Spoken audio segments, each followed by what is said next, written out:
Hi, students. Good evening. I'm the facilitator. My name is Ross Arnold, and we have the representative here from Prescott College who'll be telling you a little about her college. Before we start, the question always comes up, how do you ask questions? The way you ask questions, at the bottom of your screen, you'll see a Q&A. You can write questions in there, but you are muted and your camera is off and your microphone is off. Excuse me. I do recommend you sign up for more sessions. This recording is being, presentation is being recorded. So if you want to go back and look at it again, please do so. At the end of the presentation, you'll be directed to take a short survey.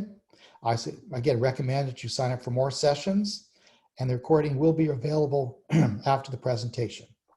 And with that, I'm going to stop sharing so the presenter can start sharing. Thank you. Okay. Presentation mode here. Hello, everybody, and welcome. Thank you so much for joining me this evening. I appreciate it. My name is Annie McGarry. I am an assistant director of undergraduate admissions for our on-campus program in Prescott, Arizona at Prescott College. We are a small liberal arts college located in Prescott, Arizona, which is kind of like the Northern Highlands of Arizona, smack dab between Flagstaff and Phoenix. You'll find us a little bit to the west, but a little bit about Prescott College. So we were founded in 1966. The goal was to create a college in the Southwest. They specifically chose Prescott as the city that they wanted to focus on experiential education and really bring it back to the basics of what education could be and should be like for students. So our hands-on approach has continued for the last 50 years, and we really allowed students access to skills and knowledge necessary to fulfill their career passions while kind of like changing the face of the communities that they're in. We're coined the Harvard of the West. I don't know that Harvard refers to us as, the Harvard of the East, but we definitely have coined the term only because we were founded by the same association that founded Harvard, Middlebury, Yale. So those like-minded liberal arts colleges that are very well known, the same society also founded Prescott College. So kind of a little bit more about our location. Like I said, we are smack dab in between Flagstaff and Phoenix. So you're going to find us right here. I should have put a star on here. But we've got 4 seasons in Prescott, Arizona. So we get a little bit of snow. We could definitely get a monsoon season, but temperatures range between 30 and 90. We're at about 5,000 elevation. So we kind of like sitting in a nice bowl. There are mountains that surround us. We're very close to Sedona and very close, about 2 hours away from the Grand Canyon. So a little bit of beauty all around us there. We have skiing less than 2 hours away from us. So if skiing is something that either you love to do or are interested in learning how to do, you definitely can explore that option close to us. So kind of going back to Prescott College here, our mission. So our mission really is to make change. We want to see change makers come out of Prescott College. And the wonderful thing about what we do is that we see our alumni, our CEOs of, companies, they're founders of companies, and it's wonderful to see that they're really making that change in their communities. So I'm just gonna, I think that our mission is really important in terms of kind of why we were founded. Going back to the environment and social justice was something that was really important back in the 60s. It obviously is something that is still a very important topic here today. And so it's something that we're striving to always bring into our classrooms every single day, no matter what your area of study is. So our core values, right? Global impact, big values. We want your liberal arts education to be traditional. And we want it to really focus on that interdisciplinary approach that we have in all of our programs that you see. Diversity and inclusion are one of the fundamentals at Prescott College, and it's something that we really model our education around, whether it's online or on campus. So both incorporate every student's unique background and their experiences into their education, along with their passions and goals. So the programs that we offer, undergraduate, graduate, and doctoral, all three you can find at Prescott College. Our undergraduate program, we offer a Bachelor of Arts, a Bachelor of Science, and a Bachelor of Fine Arts. We're going to talk a little bit more about kind of like what those areas of studies look like in the degrees that you can get. Maybe here. Okay, perfect. So areas of study. It's important that I mention that at Prescott College, your education is very personal, and we want you to forget the one size standard fits all degree. At Prescott College, you're going to have an opportunity to work one-on-one with your faculty advisor, if not advisors, to really custom craft what that degree is going to look like. Meaning you're going to choose what classes you want to take to fulfill your 120 credits, so that your degree is unique to you, regardless of your area of study. All Prescott College students can expect an experiential component to their degree, meaning that you get about 70% of your time out of the actual classroom, applicably applying what you've learned in class to your actual career world. Like I said, we offer a Bachelor of Arts, Bachelors of Science, and Bachelor of Fine Arts. And we also offer an accelerated master's degree program. The beautiful thing about that is that every one of our undergraduate degrees goes into one of the master's degrees that we offer at Prescott College. So if you start with us as a first-time freshman, you would apply for the accelerated master's degree as a junior. You would get into it your senior year, meaning that you would start taking classes as an undergraduate. You would take master's degree courses your senior year. That's that dual enrolled part of it, that accelerated part. And then that would leave you with, in most cases, a year left over to finish up your master's degree. If you were to do this, you would get your bachelor's degree and master's degree in 5 years. Starting with as a first-time freshman, your last year of your master's degree is paid for. So what that means is that you're only ever paying your undergraduate cost for your bachelor's and master's degree. It's a huge cost savings as well as time saver. The degrees that we offer are listed on the right-hand side of the page. We're a really small school, so we offer these 10 areas of study. And I emphasize the area of study because we really don't want students to get too hung up on the degree itself, but rather what are you passionate about and what do you want to focus on? So for example, if you're interested in going into human development and psychology, do you want to go into art therapy? Do you want to go into wilderness therapy? Are you looking at a critical psychology degree? That's really going to be what your focus is inside that degree. All of our students complete both a major and a minor, what we call a competence and a breadth. And that's going to be coupled in with your liberal arts breadth as well. You do a very traditional liberal arts breadth with us. And that is incorporated in the classes that you're choosing to take, like I said.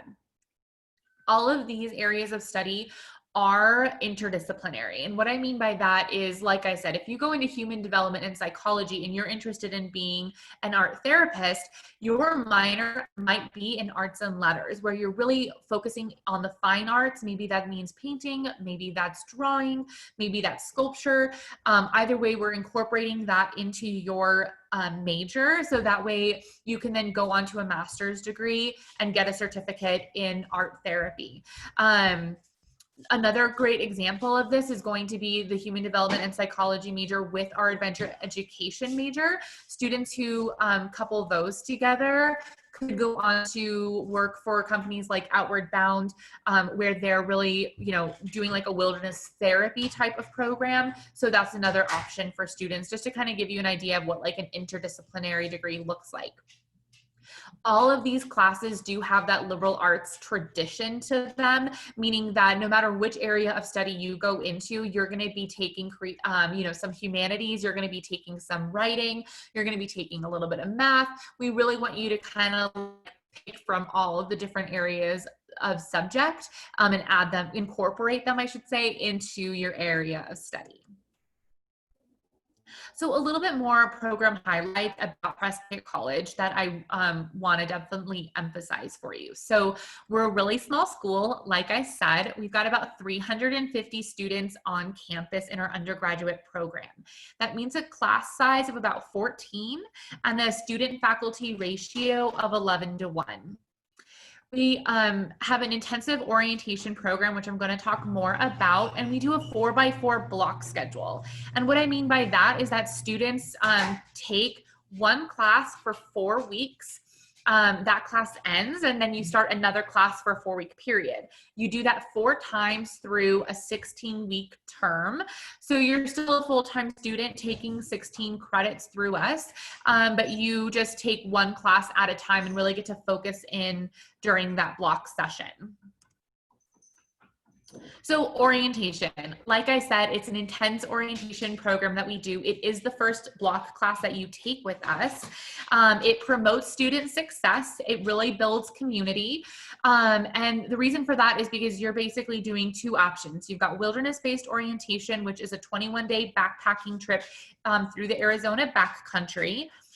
In the wilderness orientation, you are in a small group of about 8 students. This year, we only had 5 students in an orientation group with 2 instructors.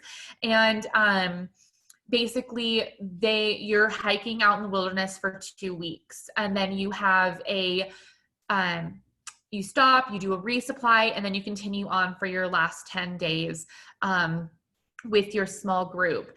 The point of it is to really orient you to learning at Prescott College and get you that field experience, as well as getting you, oriented to the group of students, your cohort of students that you're going to be learning with over the next few years at Prescott College. Community-based orientation is similar in that it also builds community. It also promotes student success, but instead of a wilderness orientation, you're going to be doing a community-based orientation in the Prescott area. It's going to be focused more on service-based projects, so working with organizations around the Prescott area that have asked for our help. And they do some day trips around Arizona, so to like the Grand Canyon, they go to Sedona, but mostly it's going to be service-based projects. So a couple of sample classes I always like to mention here. A Grand Canyon semester is one that I love to talk about. It's a 16-week course that you take. It puts you down in the Grand Canyon for all 16 weeks. You do a little bit of environmental studies work working with the Park Service. You do a little bit of cultural regional studies work because we combine our class time with some of the indigenous tribes that live in the Grand Canyon. And so you're doing work with them. And then we also add in a little bit of adventure education. There's definitely a lot of backpacking and there's a lot of rafting through the Grand Canyon. So that's a really fun semester that students can apply for. We have classes that take place on the US-Mexico border studies. That class is really neat. It's a perfect example of interdisciplinary studies because it combines cultural regional studies. So that's going to be that US-Mexico border studies part of it, but you're learning on the Rio Grande, down on the border, in the water, on a kayak. So we're coupling, adventure education with cultural regional studies. You're learning the soft skills about what it means to live on the border and what does that mean in terms for the people, but also for the environment. And then on top of that, you're also learning the hard skills of how to, it's kayaking. So it's like river kayaking. There's also rafting that they do. So you're learning the hard skills of how to actually maneuver these watercrafts while you're learning and camping throughout the class. So that's a really fun one. We do a rock climbing and yoga class, conservation biology, sea kayaking, and marine natural history that takes place down at our Keno Bay Research Center. We also have family systems theory, foundations of education, and then environmental politics. So just to kind of highlight a few of our faculty members, Dr. Forrest Schwartz is the chairperson for our and a graduate of our adventure education program. And he's a faculty member in that program there. Cecil Goodman is the director of our resident undergraduate orientation. She also is an associate faculty of our adventure education program. Dr. Sebastian Grant is a faculty member of our psychology and human development program. Dr. Sente Richards is the chairperson for our education department, which is a CERT program. I do want to mention that. Our education program does get you to be a certified teacher, whether it's in secondary education or elementary education. We also do a certificate program through our special ed program as well. And so the neat thing about if you go through us for a degree in education is that not only are you going to be certified to teach when you're finished, but you're also going to have student taught for 2 years. Our student teachers get out of our classroom and into their student teaching classroom as sophomores. So that means that you're really going to get that resume building experience. You're really going to know, yes, teaching is for me and I love it by the time that you're graduated. Again, education is one of those class programs that I love for the accelerated master's program because teachers with master's degree, not only do you get paid more, but you come in with a little bit more experience when you have a master's degree as a teacher, especially on like the secondary education side. So getting that accelerated master's degree where you have a bachelor's and master's in 5 years gets you into a teaching scenario at a high school or middle school faster, and you can get paid more in most situations. So it's just a really great benefit to our education department specifically. And then Ellen Basher is an associate faculty for our education, nature, and place-based education program. So moving on, so let's talk about travel opportunities, right? Everyone always wants to know what possible travel opportunities there are at Prescott College, and we have a couple. So internationally, we have a research center in Maasai Land, Kenya. We've been working with the Maasai people for a little over 12 years now, and I'll talk about a little bit more about each opportunity on the next slide, but just to kind of go over them briefly, we also have a research center in Kino Bay, Mexico, a sister school in Telemark, Norway, and travel opportunities that can take you to Costa Rica. We also have domestic opportunities as well for students to really expand their community. We're a small school, we realize that, and we want to make sure that students take every opportunity to really expand what they're doing. And so they can participate in either CL or Eco League, and I have additional slides on these. And then, like I said, the Grand Canyon semester, I include that in a travel opportunity because I think that it's just a really neat program. So a little bit more about each opportunity here. Kino Bay, Mexico is in Kino Bay. It's on the Gulf side.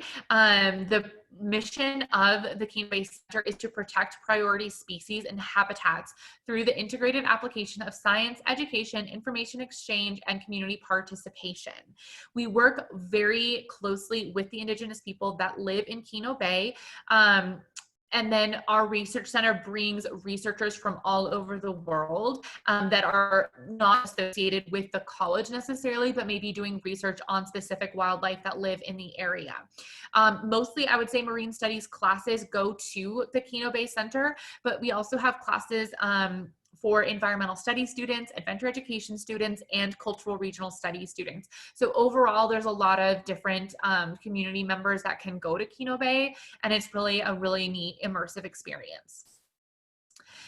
Those are classes that go down there, so it would be a part of your tuition. Every class has a little bit of an additional course fee associated with it that pays for equipment while you're down there, food, housing, things like that, because there is the research center does have housing in it, and a kitchen as well. So yeah, there is a course fee associated with the class, but there isn't any additional fees for the class, if that makes sense, if the class is included in your tuition.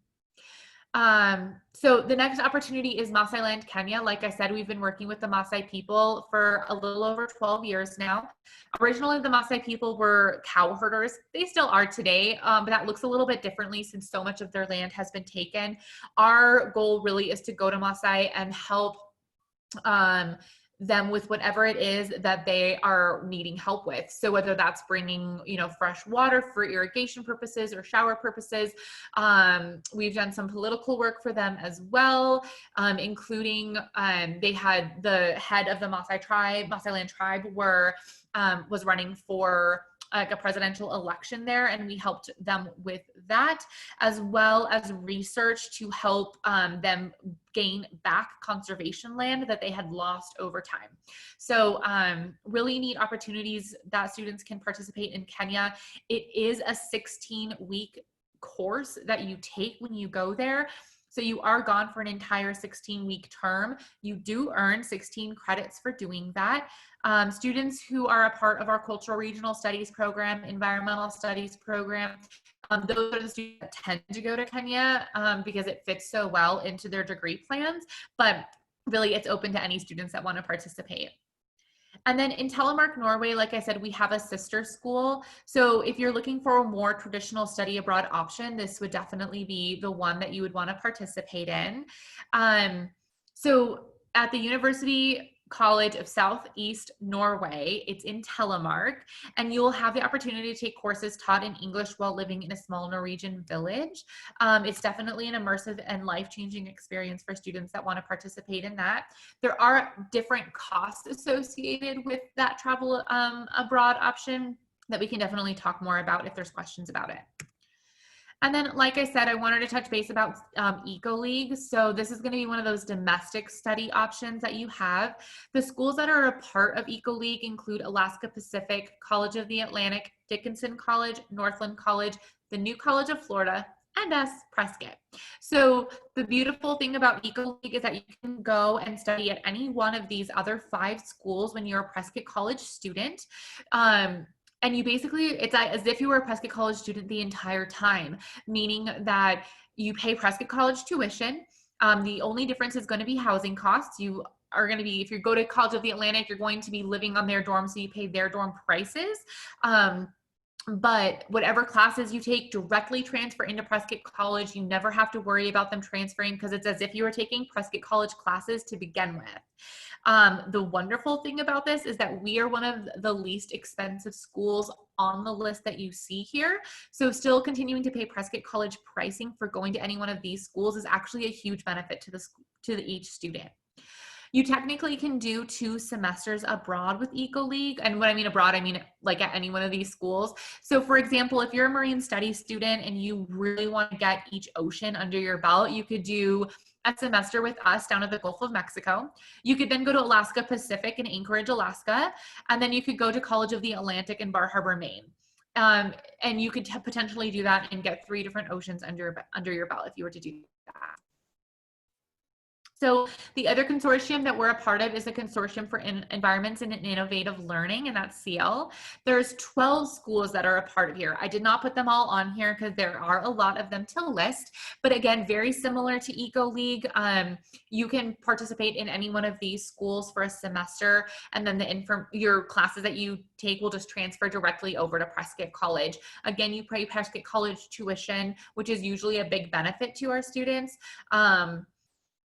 And they all have some sort of like, whether it's EcoLeague or the CL, each school has a very similar liberal arts interdisciplinary learning model. So you're not going to be trading in the type of education that you're really looking for by participating in any of these schools. It's really just going to be adding to the community and the education that you already are getting.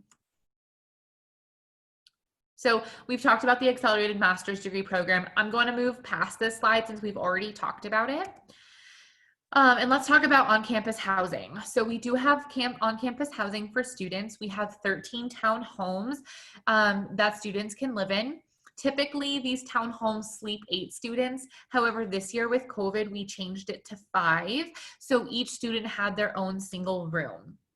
The on-campus housing is LEED Platinum certified, and we're super proud of that. One of the models that Prescott College was started under was the environment and social justice. So keeping a really sustainable college campus is something that's really important to us, and we're very, very prideful of our 2 LEED certified buildings that we have, and housing being one of them. So The cool thing also about our on-campus housing is that it's open to first-time college students, transfer students, and continuing students. So you'll get a really good mix of students that are going to be living with you in the townhomes, making for a really neat community. We do allow for service animals, and we do have free parking available, even to first-time freshmen. So if you have a car, you can definitely bring it. We're not going to penalize you for that. There's two ways that you can explore an education at Prescott College. We have on-campus as well as online learning. We've talked a lot about our on-campus program, and that's just because that's what I know the most about, but we are allowing students to also, as first-time college students, learn online as well. So if that's something that interests you, you definitely can do that. If you have more questions, feel free to reach out to me and I can get you hooked up with our online admissions counselor. So let's talk a little bit about the admissions and scholarship process. So we have a free application. It's on the Common App or it's on our website. I linked our website application on there if you're interested. And either way, the application is free. When you apply, that also applies you for any scholarships that we have at the campus. So our application to the college basically is like a dual application for any types of scholarships that you might receive. The Changemaker Scholarship is available for first-time freshmen as well as for transfer students. And this last year, the first-time freshman scholarship was $16,000 per year. We don't expect for that to go down at all for this next coming year. It just hasn't been published yet. So we're just waiting to hear about what exactly it is that we're going to be offering to students. And I'll, of course, update all of your counselors when we get that information. But we're not expecting for it to be any less than that. In terms of requirements, if you were to apply through our website, your transcripts with a 2.0 GPA minimum. We will accept a self-reported GPA as well as unofficial transcripts. And then we do ask for a reference as well. So that way, if there are any concerns from your admissions counselor, we might reach out to your reference just for additional information. If you were to apply through the Common App, you're just going to fill out the Common App as you may have already started, but we're just going to ask for the exact same information that any other colleges will, but we do have a supplemental essay. It's about 250 words, just asking why Prescott College. Other than that, it's just going to be the same exact information that you're putting in for all other students. And if you don't know what the Common App is, definitely let me know. I'm happy to help you with the Common App. Our FAFSA code is down here at the bottom left-hand side. I highly recommend completing the FAFSA. It opens today, so if you haven't already gotten started on it, definitely do. Our FAFSA code is down there, so you can add us to it. The Changemaker Scholarship is stackable with any other Prescott College aid and federal aid that you might receive. So it's stackable with any other aid, which is a really big benefit to students. This last fall, we met 100% of need for students. Again, I'm not 100% sure what that's going to look like for this next coming year, but I will be updating your counselors as soon as I know. One of the beautiful things about Prescott is that we have no application deadlines. We have no scholarship deadlines. We are test optional, and we do a holistic application review, meaning when I'm looking at your application, your essays, your transcripts, your application, all of that plays the same amount of role in my application decision, because I'm not only looking at the student in terms of what they did academically, I'm also looking at them in terms of who they are as a student, as a whole person, and if they're going to be the right fit for us and if we're the right fit for them. We do have a 90% acceptance rate, so we do accept most students who apply to the college. And like one of myself, there's 3 others of me, and we all actually are the ones that review your application. It doesn't get sent off to a committee or anything like that. So you do have one person who's reviewing your application. They are your admissions counselor. So they're going to be the ones that are going to get to know you the best. So definitely reach out if you have any questions. And then last but not least, let's definitely stay in touch. I've put my contact information up here on the screen, my email address, as well as my work phone number. And then all of our social medias are on here as well, if that's something that interests you. But we definitely want to hear from you and would love to keep in touch. In the chat, I'm going to well, I guess it's not a chat. Let's see here how I can do this.